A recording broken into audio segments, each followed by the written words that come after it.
Something felt wrong the moment I woke up that New Year's Eve morning. I can't explain it any other way. It wasn't a dream, wasn't anything I'd read or heard. Just a feeling, the kind that sits behind your sternum and won't move. I felt it twice before in my life.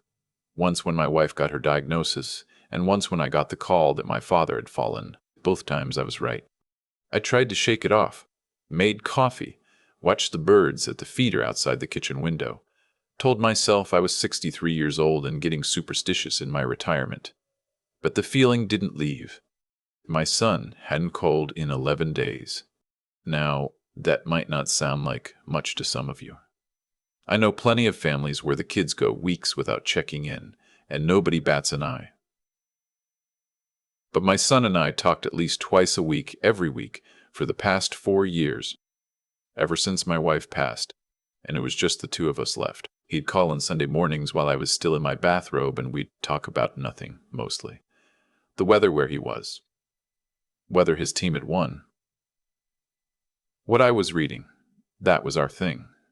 We were a two-man team, and we knew it. So 11 days of silence wasn't nothing. 11 days was a rock in my gut. His name is Beckett. He's 31.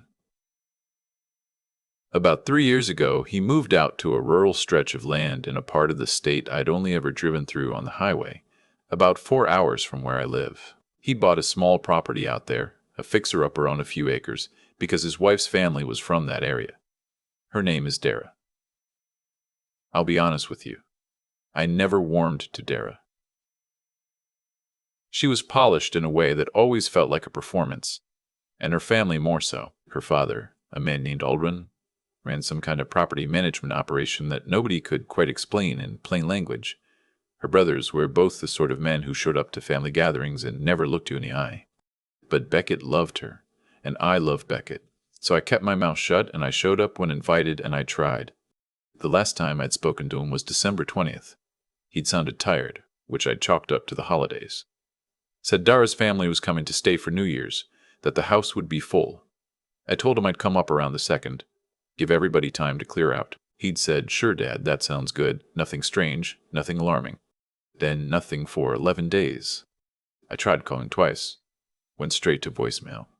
Sent 3 texts. No response. I told myself his phone died. Told myself he was busy with guests and just hadn't had a moment. I half convinced myself. Then on the morning of December 31st, I sent one more text. Just, "Hey, call me when you can. Miss you." What came back 20 minutes later stopped me cold. "Dad, please don't come up here. Everything is fine, just busy. Happy New Year." I read it 4 times, then I read it a 5th. Beckett never texted like that. He didn't write in full sentences when he texted. Nobody under 40 does, in my experience. He wrote things like, "All good talk soon," or "Call you, Twom." You did not write, "Everything is fine.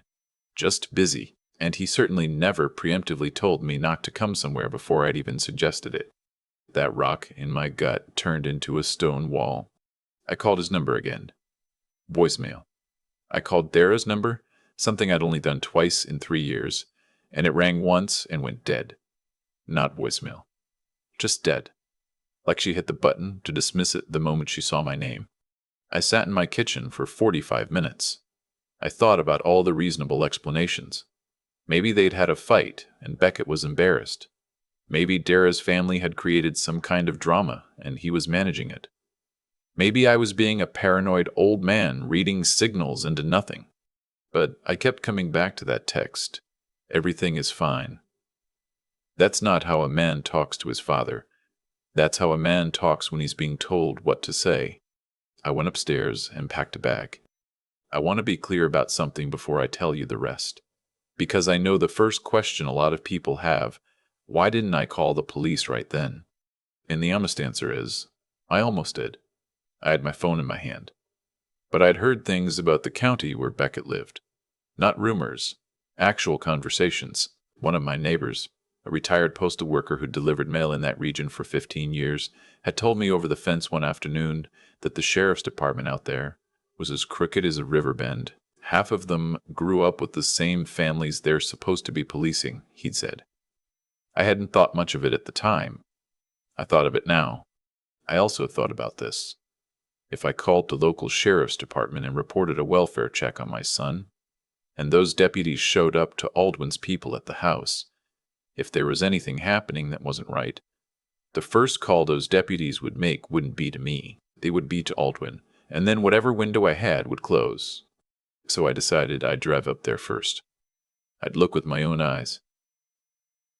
If everything was fine, I'd feel like a fool, and we'd have a story to laugh about someday. But if something was wrong, I needed to see it myself before I handed anyone a heads up. I was on the road by 9:30 in the morning. 4 hours is a long time to be alone with your thoughts on New Year's Eve. I drove through 3 counties of flat winter farmland, bare trees on both sides of the highway, the sky the color of old tin. I tried the radio for a while and then turned it off.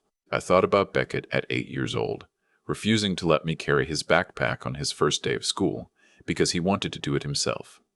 I thought about the day he called to tell me he closed on the property, how proud he'd sounded. I thought about his voice the last time we talked, tired but normal, and I tried to find something in it I might have missed. Some signal I should have caught sooner. I got off the interstate around 1:30 and took county roads the rest of the way.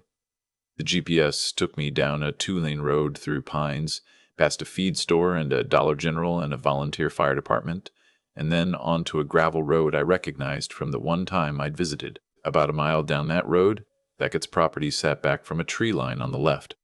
I almost drove straight up to the house. Then something made me pull over about a quarter mile short and sit. There were vehicles in the driveway. 4 of them. Beckett drove a dark blue pickup. That truck wasn't there. What was there was a lifted black SUV I recognized as Aldwin's, a white crew cab that belonged to one of the brothers, and 2 more trucks I didn't know. 4 vehicles for one house on New Year's Eve in the middle of nowhere. People were here. A lot of them. I sat, and I watched for almost 20 minutes. Lights on inside. I could see movement through the living room window. Figures moving back and forth, the flicker of a television. I heard what might have been music, faint, carried on the wind. No sign of Beckett.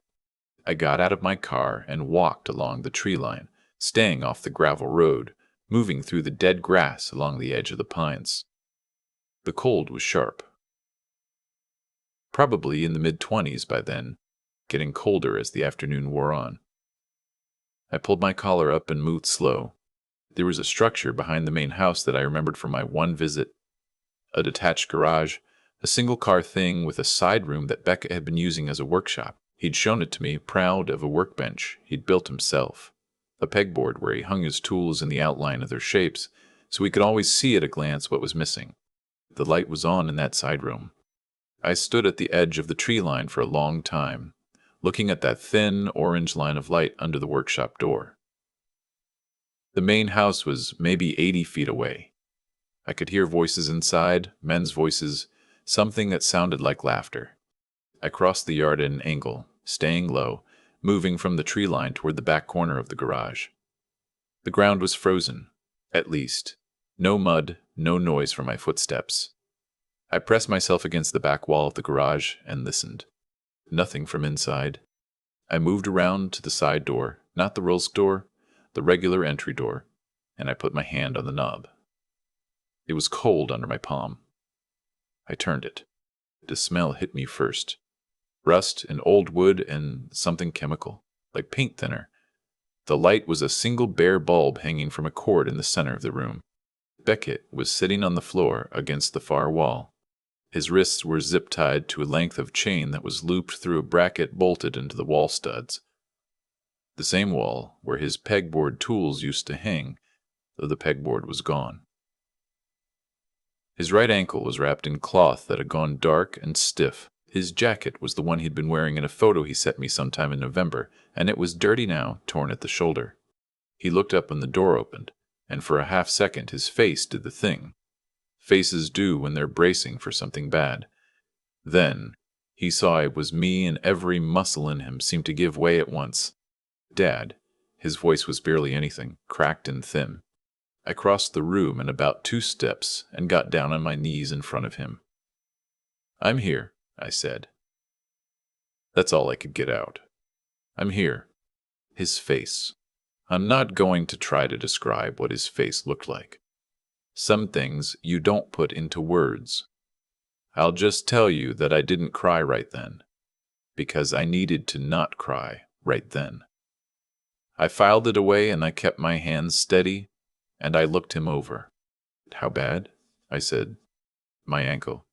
He swallowed. I think it might be broken. It's been 4 days. 4 days. Are you alone in here? Is there someone outside this door? Not right now. One of them checks every 2 hours or so. Dara's brother. The younger one. Castle. His voice dropped. Dad, there's more of them than you know.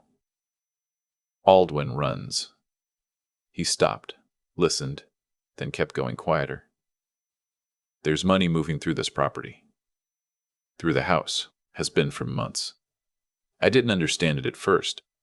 When I figured it out and said I was going to the authorities, He looked at the chain on his wrists. Okay. I didn't need the whole story right this moment. Your phone? Dara has it. She's been sending messages from it. To you. To my work. That text. Everything is fine, not Beckett at all. I looked at the chain. The bracket in the wall was bolted into the studs with lag screws. I could see the heads, painted over but visible. Without tools, I wasn't going to get that bracket out of the wall. The zip ties on his wrists were the wide, heavy-duty kind.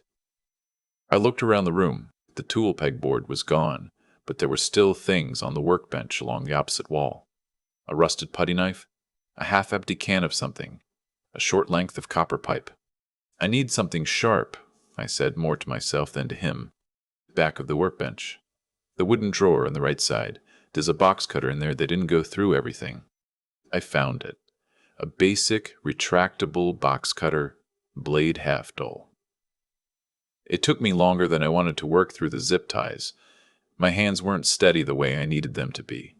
Not with Beckett watching me, and with my ears tuned to the sound of footsteps on frozen ground outside. But I got through the first one, then the second. His hands dropped into his lap. He tried to flex his fingers and winced.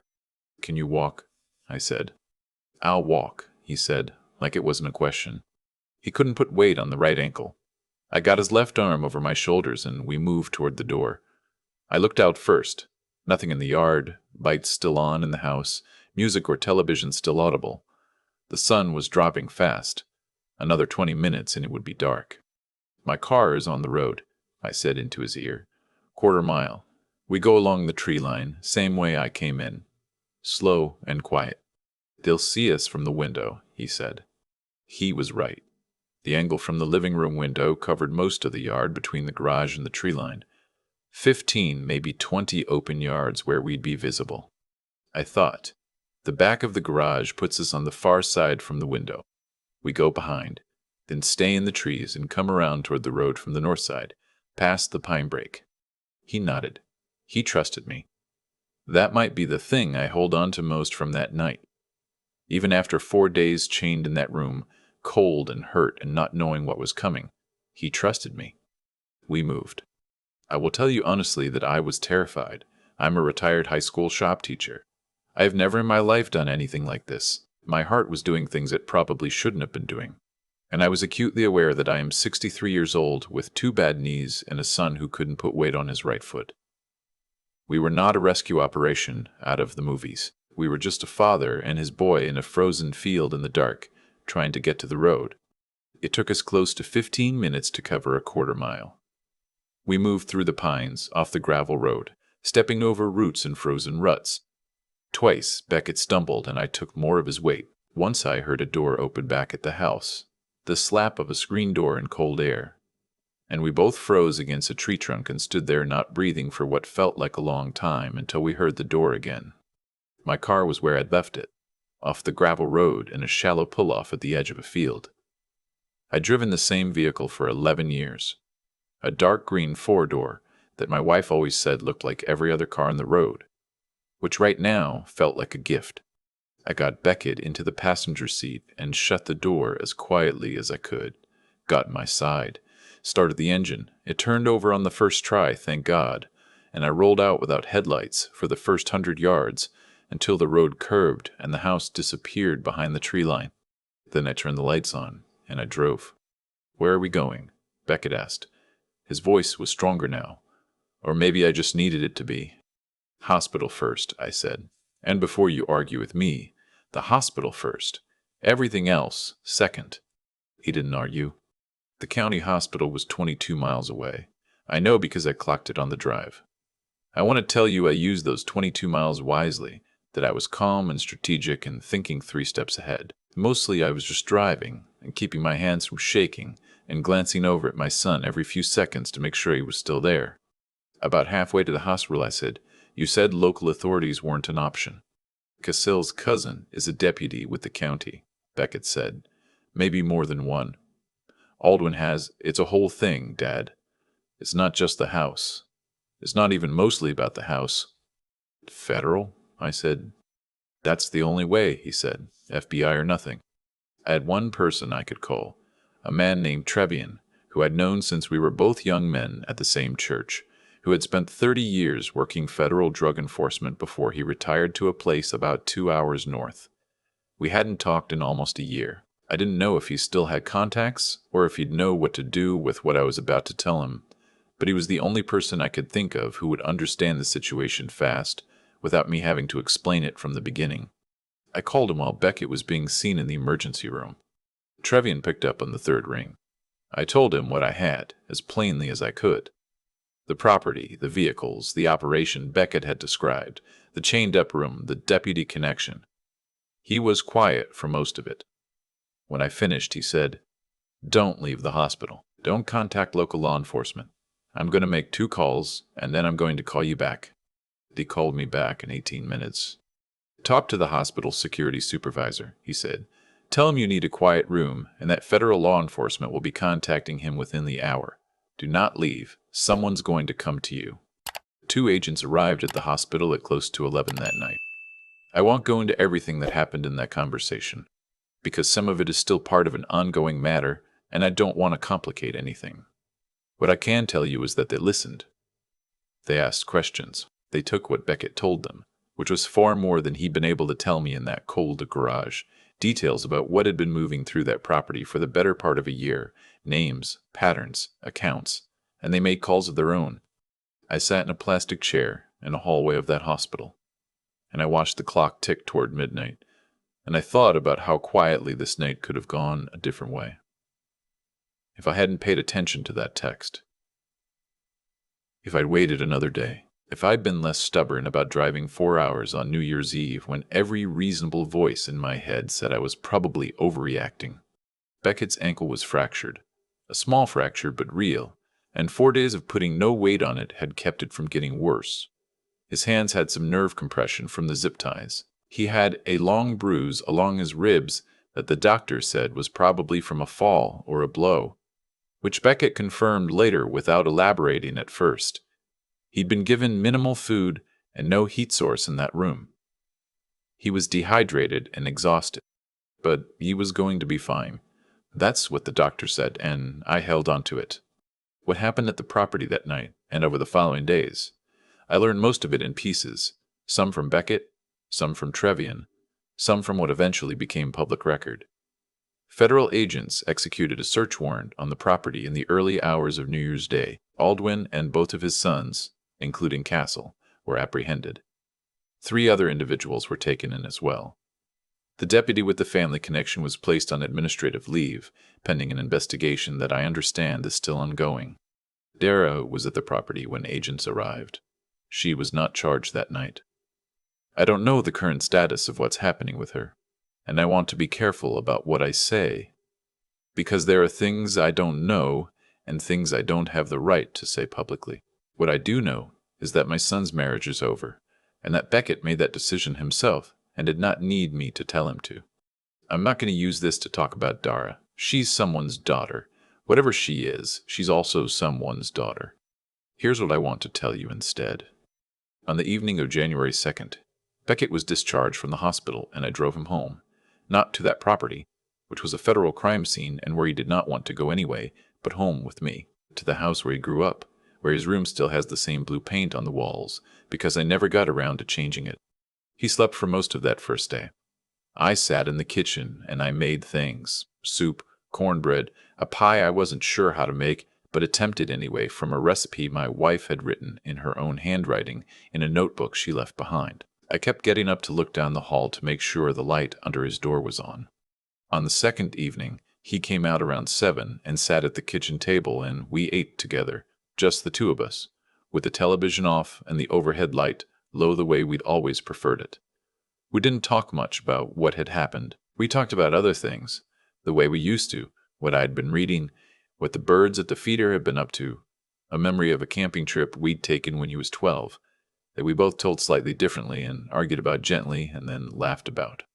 After we ate, he washed the dishes and I dried them, which is how we'd always done it when he was growing up. Even when he was old enough to use the dishwasher, we still washed the plates by hand some nights, just because it gave us something to do while we talk. I don't know if that's a tradition or just a habit. Maybe there's not much difference. He handed me the last plate, and then he stood there for a second and said, I should have trusted what I knew earlier about all of it.